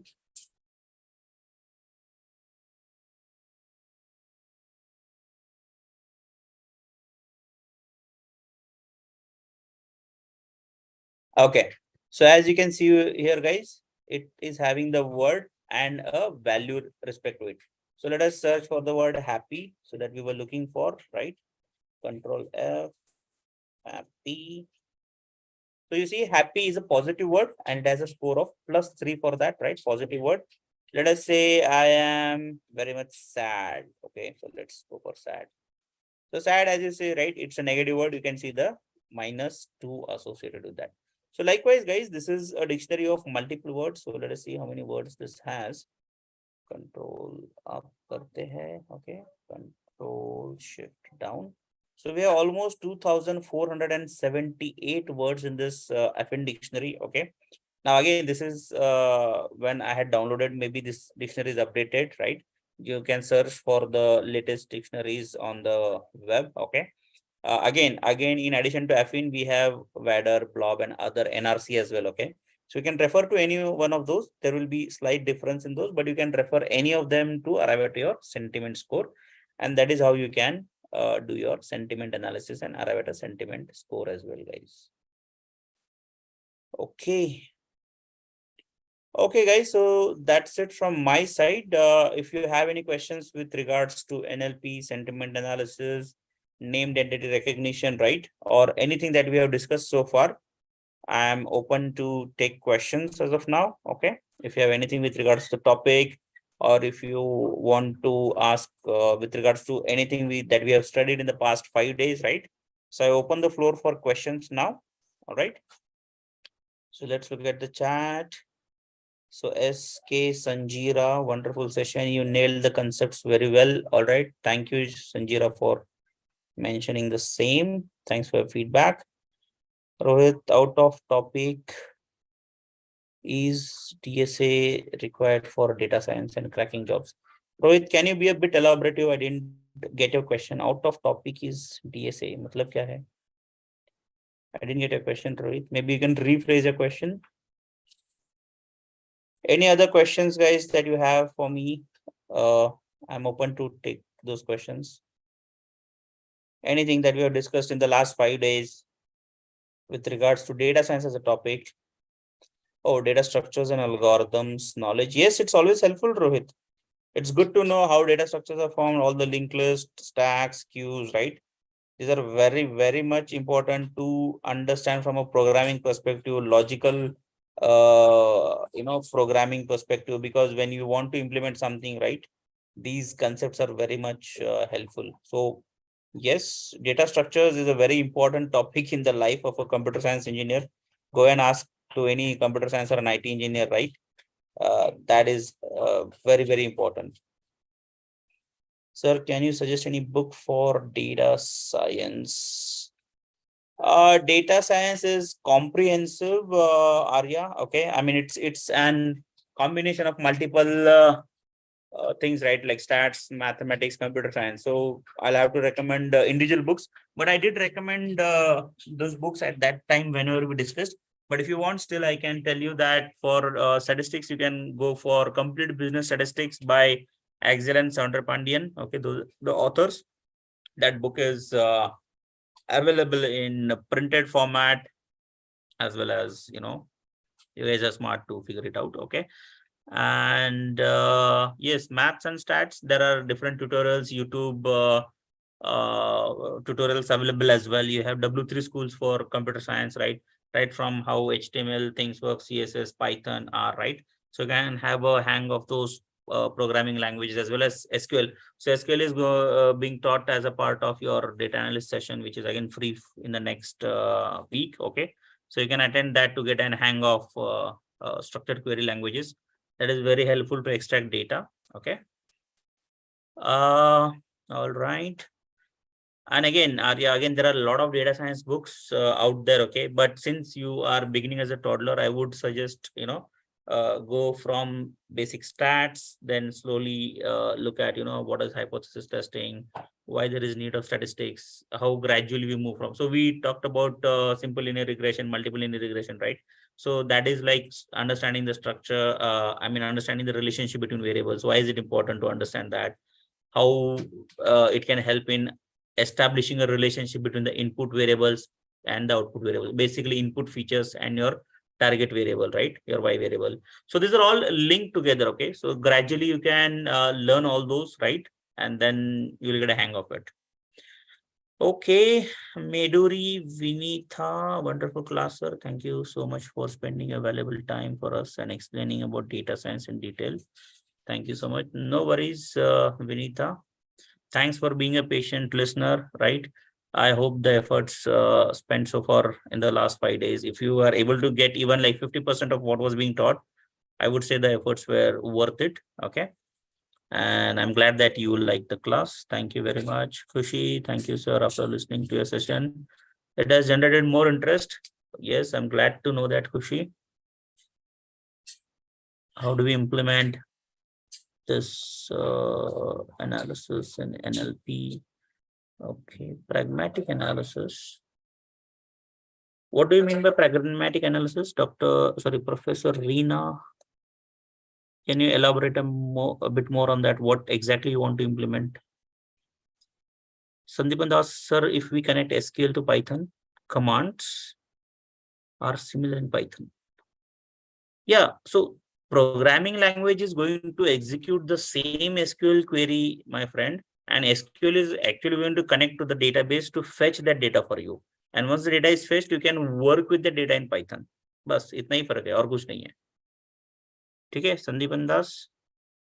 Sangeetna, can you provide the data structures with programming and algorithm course for us? So Sankirtana, I think you should reach out to Amar, who can help you with the course details. Okay. Because since I'm not an employer, I'm not an employee of ExcelR, right? I really don't have an entire list of courses that they offer. Okay, so you can get in touch with ExcelR folks. They will help you with what courses are available, right? I just specialize in my field, so I can only talk about my field and the course that I take. Okay. All right, Arya, thank you so much. No worries, Arya. Sankirtana, thank you, sir, for a great explanation. No worries. Sandeepan Das, okay, sir. All right. Oh, Sankirtana, thank you. All right. So Professor Reena Satputhe already talked about, right, ambiguity or context. So if you have to understand the context, right? So the big breakthrough that came into NLP was with the introduction of word embeddings, right? And that is how we gradually have traveled. I would say not traveled, but gradually we have progressed in the terms of understand the context using word embeddings to all the LLMs, like large language models that are currently in place. Okay. So that transition has been happening. And since we were able to understand the context, right, that is why, we are able to make more sense of the data these days. So again, generative AI is all over the place here, right? So yeah. Attendance form and how will you get certificate. Yeah, again, Amar will help you on that. I'm not the right person for that. The class was rightly paced. Example given between are really helpful to understand the concepts. Okay, great. Hear that. Glad to know that. Okay. So I'll stop over here since we just have 5 minutes left, Amar. Yeah, sure. Thank you so much. Yes, sir. All the session are really helpful. Concept are more clear now. Okay, great, Sakshi. Thanks for the feedback. So yes, over to you, Amar. I think the feed is continuing, right? Yeah. So, but if you want to have 5 minutes to talk about something important, right? So I'll pass it on to you. Thank you so much, Adana sir, for such a wonderful sessions. Guys, if you have any query or question, please drop in the chat box. I will take it up. Yes, so lots of questions regarding to the attendance. So guys, I would like to inform you once again. So today there is no any attendance link, but we are sharing career counseling and career guiding information form with you. If you're looking for start your career as a data scientist or in a data science or in a data analyst, and you have a couple of questions, so our team will connect with you one-on-one, and it's a free of cost career counseling. So fill that form, our team will connect with you.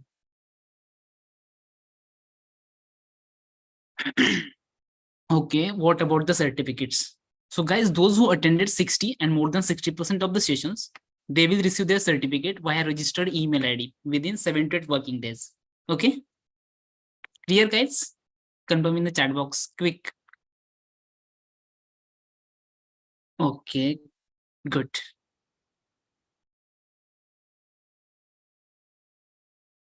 Yeah, after 7-8 days, you feel that I attended the session, I marked the attendance on a daily basis, still I not received the certificate. In such situation, drop an email to edl@excelr.com. Our team will check your attendance and update you. I'm sharing that email ID in the chat box. 1 minute. Afsana, I already informed today there is no any attendance thing. YouTube people, you have any query?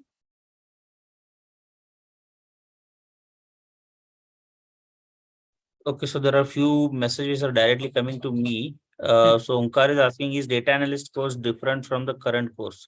Yes, Onkar, data analyst course is a little bit different from this in the sense that it is more focused on the tools like Power BI, Tableau, Excel, right? So there you master more of the tools. Here you master more of the techniques. So all the techniques, algorithms, and models that we couldn't discuss since the due to time shortage, right? But whatever we discussed so far can be implemented using any of those tools, right? Like Python, R, आप कहीं पे भी implement कर सकते हो. It is a technique, right? Can be implemented using any of the platforms or tools. Whereas data analyst is more focused on tools, right? So you learn the tools more. And yes, obviously, it's different from the current course. Sankirtana, can you provide the data structures with programming and algorithms course? So I think Amar, you need to, Sankirtana, you need to reach to Amar or someone at ExcelR. Okay. So just find out a contact at ExcelR and you can just rightly check, if there is such a course for you. Okay. Sanket, I'm sharing And my just mobile please number. post your queries to Amar because if they come to me, probably they'll get missed. So ensure that you or just send it to. I think it's one-to-one. Is it Amar or is it going to your queue? No, actually, host and host only. So I will make it for Acha, everyone. both. Okay, okay. Sir, can you provide the data structure with programming and algorithm for us? So yeah, so I'm sharing my mobile number with you. So please connect with me, then definitely we'll discuss for the same. So do we have lecture tomorrow? So tomorrow there is no any session. On Sunday we have webinar, and from upcoming Monday we have a training program on data analysis. Monica, there is no any attendance link for today.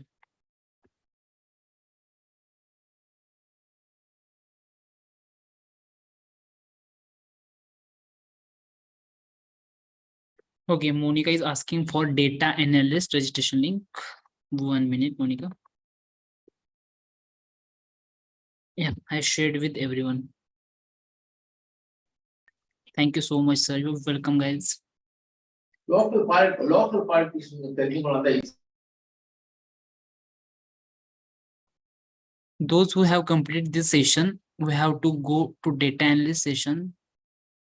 It's not like that, but if you're looking for upgrade your skill in data analyst, so you can enroll for that as well, because we're going to cover the basics of Excel, then Power BI, Tableau, MySQL. And in that we'll cover the interview questions as well. Afsana, thank you very much, sir. You're welcome.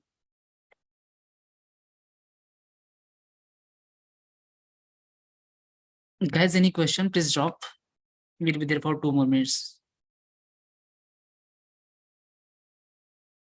Shivan question is there, sir. How will you know that today I attended the lecture if today attendance link is not there? So we are going to calculate the attendance for only for first 4 days. And for certificate, 60% attendance is mandatory.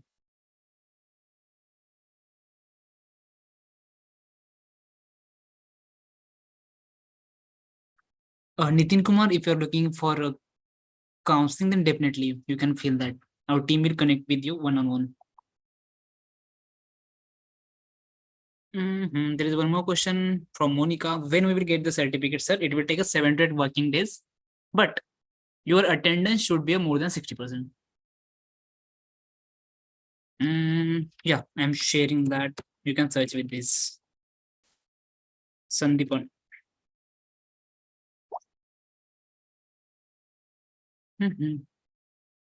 Guys, today there is no attendance link.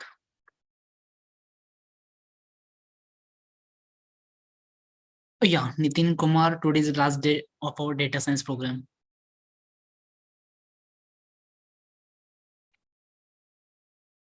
Okay, so there is one good question regarding to the recordings. So guys, you will access or you have access of recordings for lifetime. So you can visit the LMS, you will get that recordings. Sir, I attended the first day session, but I didn't give the attendance. But Sakshi, on such case, we are not able to do anything because attendance link is open between specific time of 8:30 to 9:30. So we are not able to share that day one attendance. Yeah, bye. Guys, if you don't have any query or question, you can leave the session. We are done with the session.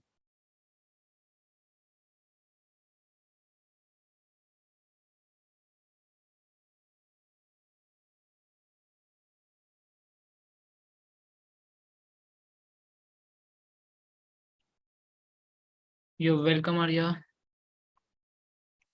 Okay, then thank you so much, all of you, for joining the session.